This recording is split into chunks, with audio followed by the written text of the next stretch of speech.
Un indispensable de cette rentrée littéraire poche, L'invention de nos vies de Karine Thuil.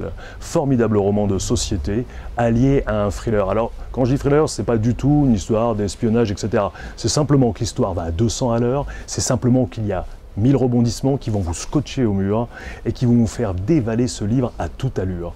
L'histoire, c'est simple, c'est l'histoire d'un ancien trio amoureux. Samuel, Nina, en couple, vont à la fac de droit, rencontrent un type qui s'appelle Samir, deviennent inséparables, arrive ce qui doit arriver, Nina sort aussi avec Samir. Samuel l'apprend, elle est sommée de choisir, elle décide de rester avec Samuel. 20 ans passent et le livre commence à ce moment-là. Samuel et Nina sont toujours en couple. Ils allument la télé et dans cette petite vie quotidienne, lui n'est pas le grand écrivain qu'il espérait, elle n'est pas devenue la grande mannequin qu'elle espérait. Soudain, en direct des États-Unis, il voit Samir, costard sur mesure, en train de donner une conférence de presse à New York. Et il découvre avec stupeur que Samir, qui a disparu depuis 20 ans, est devenu un grand avocat américain. Nina fonce sur Internet, veut savoir ce qui s'est passé, tombe sur une interview de Samir qui raconte sa vie. Mais quand il raconte sa vie, il ne raconte pas la sienne.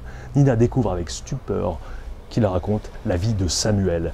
Ça s'appelle L'invention de nos vies de Karine Thuil. Ce que je viens de vous raconter, c'est le premier chapitre. Il y en a beaucoup d'autres. Ça fonce, c'est remarquable, à lire de toute urgence.